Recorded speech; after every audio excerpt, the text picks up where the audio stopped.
Саламатсыңарбы балдар? Бүгүнкү өтө турган сабактын темасы көркөм сүрөт өнөрүнүн түрлөрү.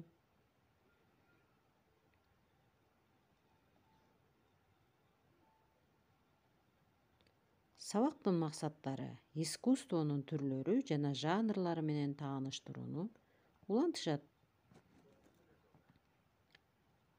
Өнүктүрүүчүлүк искусствонун чыгармалары жана жанрлары боюнча анализ жүргүзүүгө үйрөнүшөт.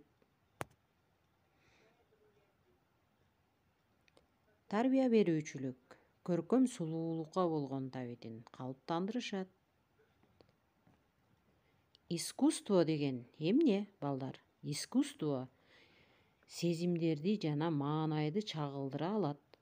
Чыгармачылык менен аткарылган иштердин эстетикалык рахат алат.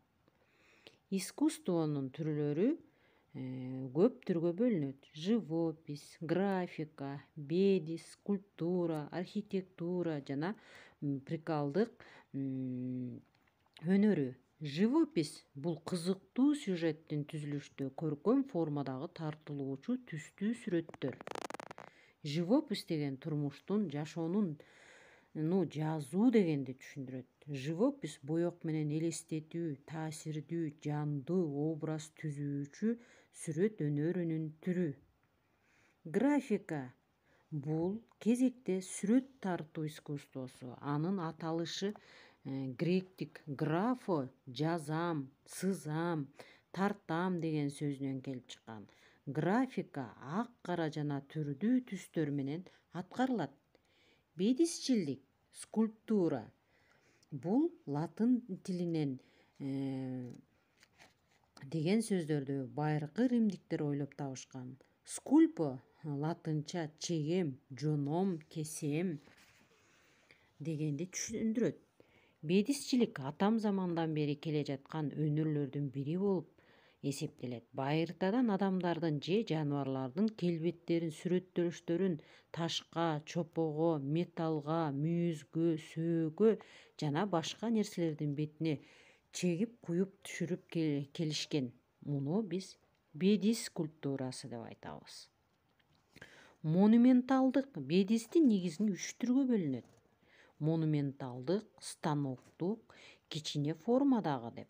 Монументалдык бедис өзүнүн зор өлчөмү, формасы менен өзгөчөлөнүп айырмаланат.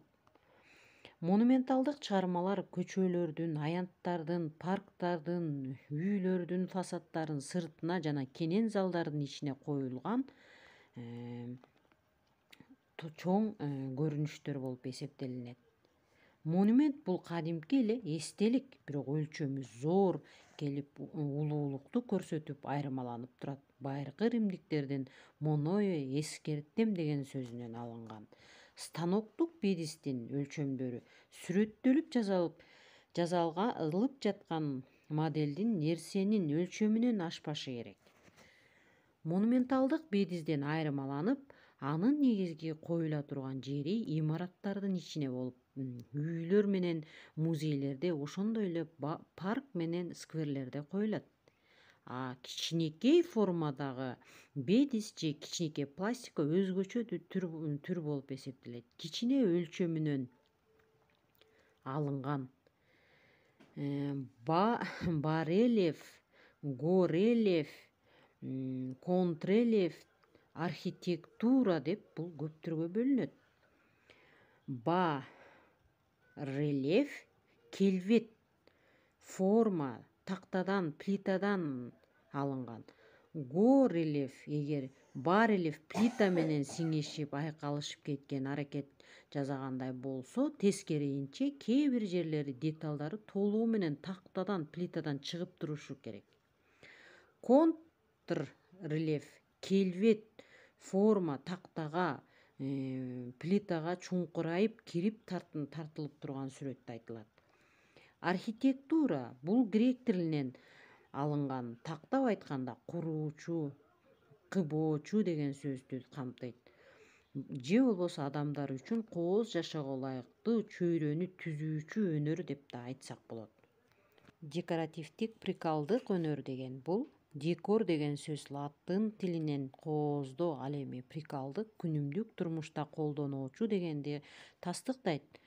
Бардык күнүмдүк турмушта колдонуучу кол менен жасалган кооз буюмдар декоративдик колдонмо чыгарма деп эсептелет. Адам баласынын айланасында ар түркүн кооз буюмдар курчап турганын жакшы көрөт. Байыркы замандагы чоподон жасалган кураманын бетине түшүрүлгөн жөнөкөй оюулар түрдүү таштардан, үлгүлөрдөн, жаныбарлардын сөөктөрүнөн жасалган ар түрдүү шуруулар биздин күндөргө чейин жетип турат. Балдар, мына биз көркөм сүрөт өнөрүнүн жанрлары менен тааныштык. Дагы биз көркөм сүрөт өнөрүнүн жанрлары дагы бар.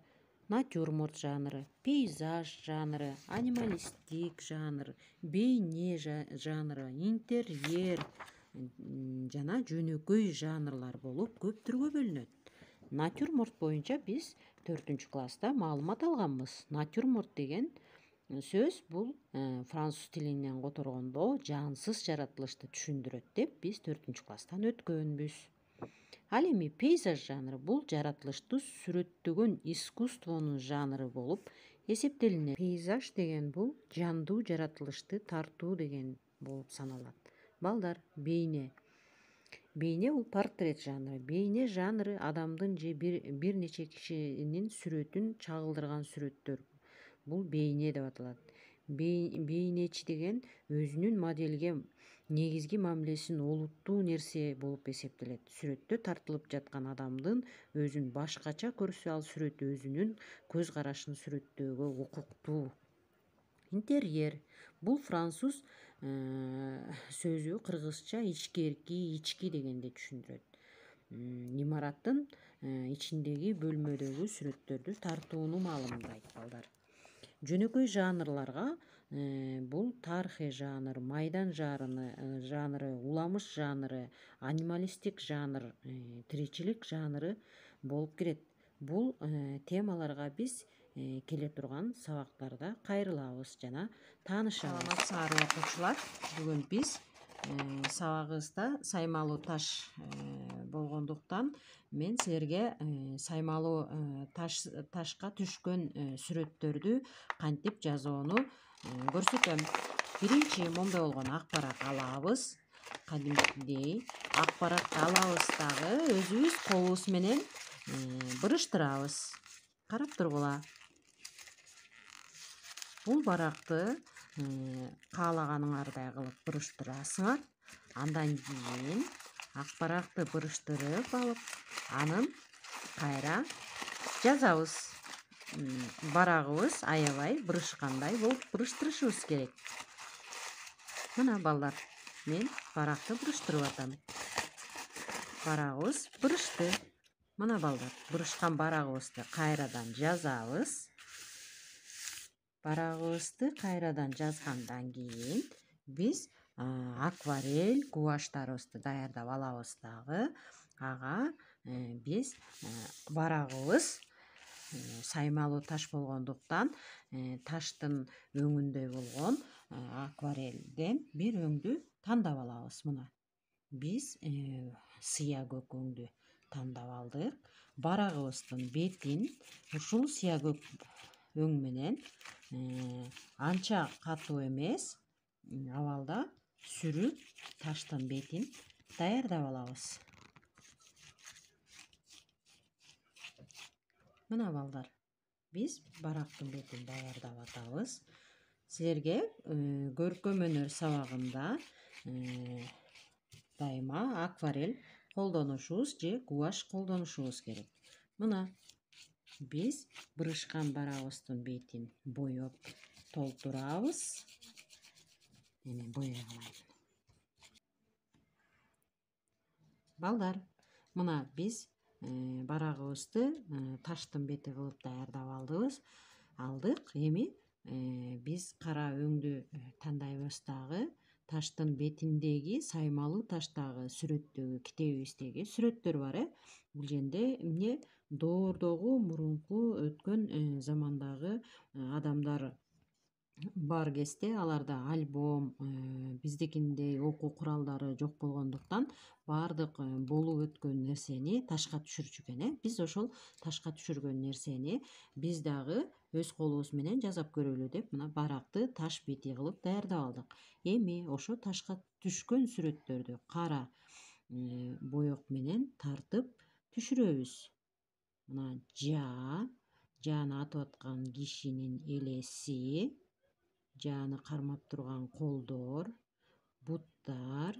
Мына биз ушинтип чуркап бараткан эликтердин сүрөттөрү, кулап өлүп жаткан эликтер, алачыктар, мурунку өткөн доордогу саймалуу ташта ошол кайсы жерге отурукташса ошол жерде болуп өткөн жашоо турмушту ушинтип алар таш бетине түшүрүп, ошол жерде аңчылык кылгандарын, тоо эчкилерин атып ошол жерде жан сактап, өздөрүнүн курсактарын тойгузуп жан сактап келгендерин ушинтип жааларды менен атып, ал кезде куралдар да жок болгондуктан мүйүздөн, таштан баардык нерселерди тартып алып жасап алышып, анан ушинтип кылган нерселеринин баарын таштын бетине түшүрүп, аңчылыктарынын баарын таштын бетине ушундай кылып түшүрчү экен балдар. Мына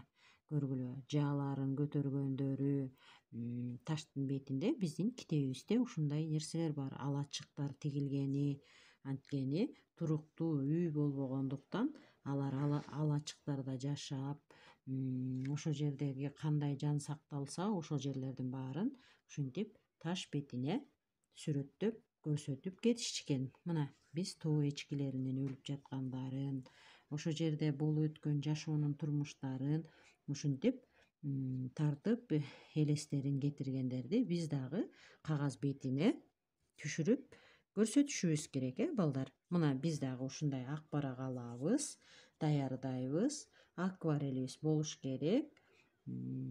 Ушинтип биз бүгүнкү мен берип аткан тапшырманы силер видео, ушул мен жасаган видеодогулардай көрүп, ушундай кылып видеодо кандай жасалса силер да үйүңөргө отуруп алып ушундайларды даярдап анан мага жөнөтөсүңөр. Мына балдар, доор убагындагы ташта чегилген ар кандай кыйынчылыктарды, тоо эчкилеринин өлүп жаткандары, адамдар аларды жаа менен өлтүргөндөрү, ошол жерде жан сактаган алачыктары, күйүп аткан отторунун баары мына ушинтип таштын бетине доордогу жашоо турмуштары ушинтип түшкөн, балдар. Мына силер дагы ушул видеодогудай кылып, баракты бырыштырып, таш бетин даярдап, окуу куралдарыңарды, көркөм өнөр сүрөт өнөрүнө керектүү боекторуңарды даярдап алып, ушинтип жөнөтөсүңөр. Мына көрдүңөрбү, балдар? Бүгүнкү менин бере турган тапшырмам ушундай.